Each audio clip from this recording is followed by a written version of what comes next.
nice, little relaxed time of the year since the elevation of the cross on September 14th. We now will go through a period of just kind of take a breather. Actually, this is even more relaxing than summertime, you know, because in the summer we have Pentecost, and then we have the Feast of St. Peter and Paul. Then we have, just a few weeks later, we have the Dormition Fast and the Feast of the Dormition of the Theotokos. We have the Transfiguration, and then we have the New Year, and then we have the Nativity of the Theotokos, and then we have the Elevation of the Cross.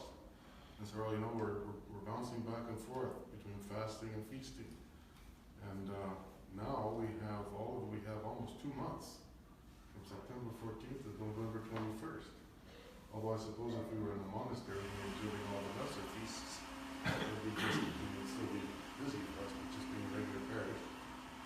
It's really nice to relax, you know, and catch your breath. However, we're October 22nd, we're just, 3 weeks away?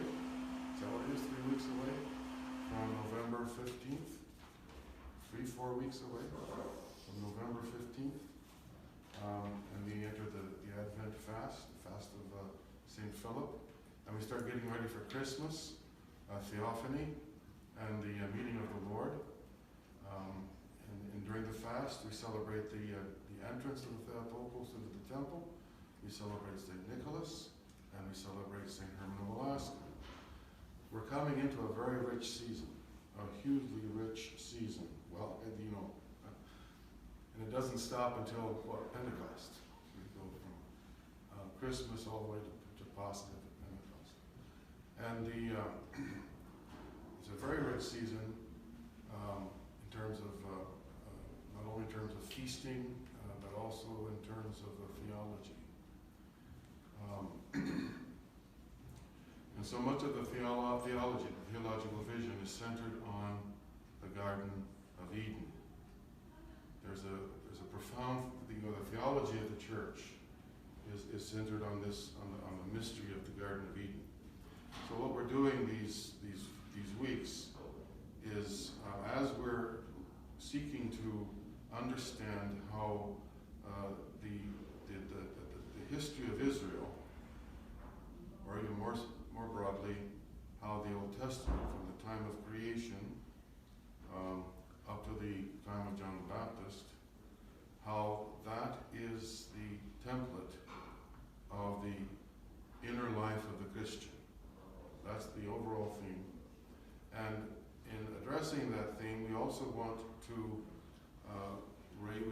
reflect on the question about the will, the human will, the mystery of the will.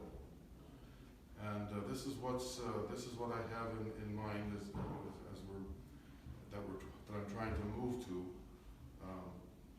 reflection on the will and the history of Israel as the template of the Christian's inner life. But in the process here, I find that at least I am getting stuck in Eden. We're still with Eden. There's so much in the mystery of Eden. And I want to share with you a Theotokion that I came upon at the Wednesday Vespers.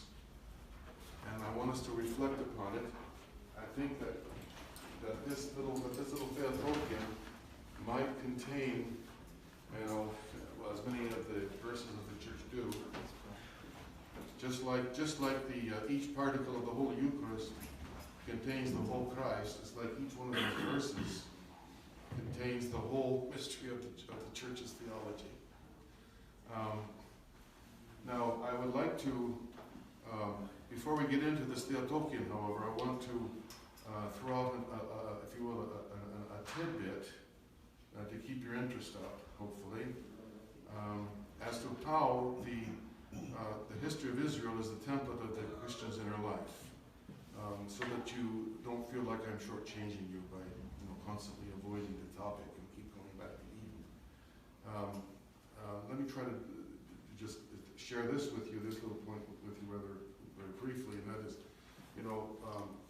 as we saw last Sunday, when we were looking at the Garden of Eden, even the template of the story of creation, we see the creation, and then we see a commandment given.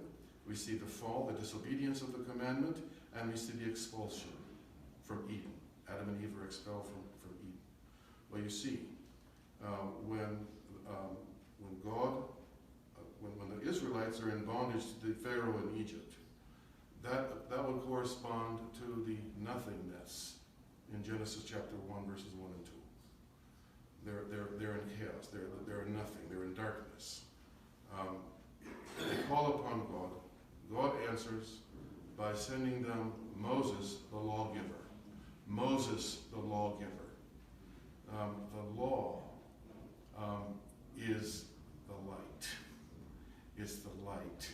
And so the calling of Moses to deliver Israel from bondage to Egypt would correspond to God creating the world in light.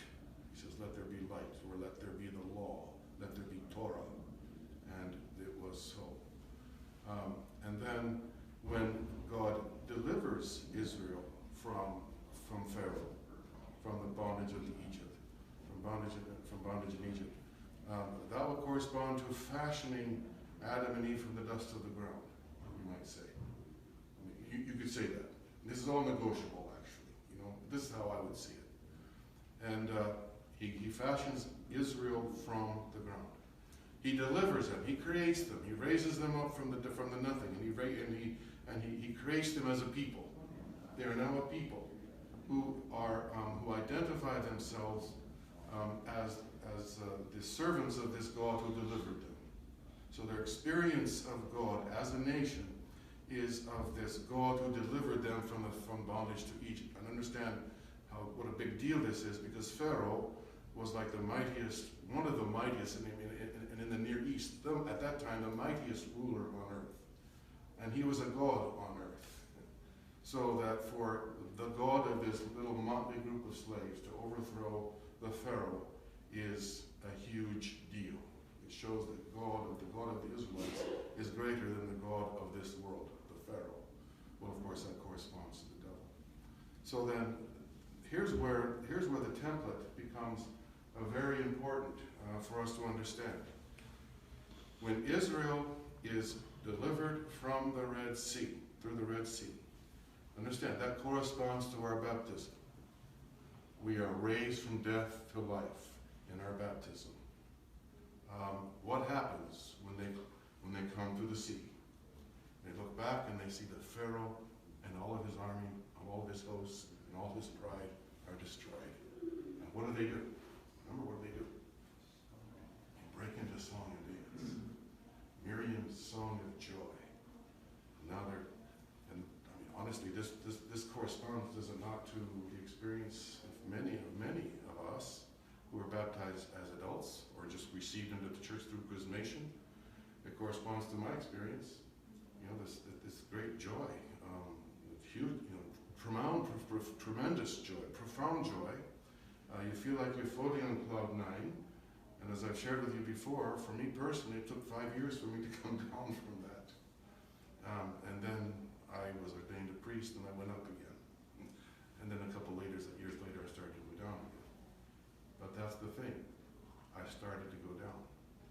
Because when the Israelites woke up the next day after this party, song and dance, singing the deliverance of Israel from the Pharaoh, what did they see? What did they see? Wilderness. The wilderness. They're not there yet. They're not there yet. They had to go through the wilderness. The promised land would correspond to Eden. In other words, what the Exodus and the history of Israel is all about, I think, what I see, is it's God trying to get Israel back to Eden. And that's what the promised land represents. Remember that in the story of the garden, God after he creates man from the dust of the ground, after he raises Israel from bondage to Egypt, he then places Adam in the garden. God tries to place Israel in the promised land. But to get there, they have to go through the desert. And remember all the troubles that God had trying to get them into the promised land. It's like they didn't particularly want to go. And in fact, fact, while they're going through the wilderness, many of them complain, and they want to go back to Egypt. And of course, they're too far away to go back to Egypt. So what do? They bring the golden calf they build a golden calf in the desert and worship the golden calf there. So they bring Egypt to them. And of course, God, just like he expelled Adam and Eve from the garden, he expelled this particular generation from the Exodus. If he was, okay, I'm not done with you.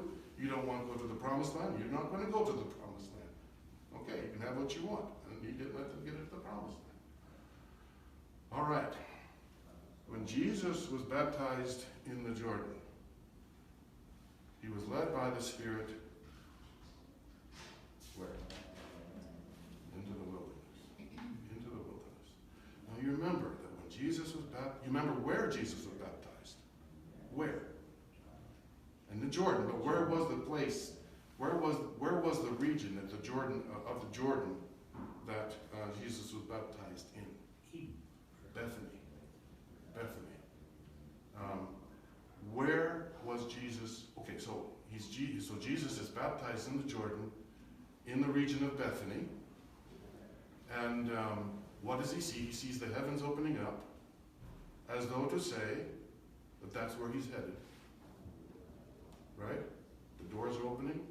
He's going to proceed into the doors of heaven.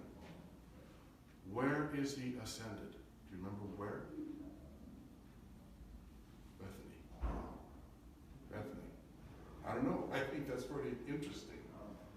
So after he's raised from the dead, he leads his disciples back to Bethany, where as though it doesn't say explicitly, but one thinks back to the place where he was baptized, because now he's ready to make his entrance into the kingdom of heaven. Now, how is this the template of the Christian life? All right. You're baptized. You're raised from death to life. You're made a child of God. What's ahead of you? The desert. The desert. What is the desert that you have to go through? My soul thirsts for thee as the dry land where there is no water. What's the desert? My soul. I have to go into my soul. I have to face myself. And I have to make my way through my soul, if you will, to the promised land. Well, where's the promised land? Where's the promised land? Where's the Garden of Eden that I'm trying to get back to? Yeah, listen. When Jesus is crucified on the cross, so he's baptized in the Jordan.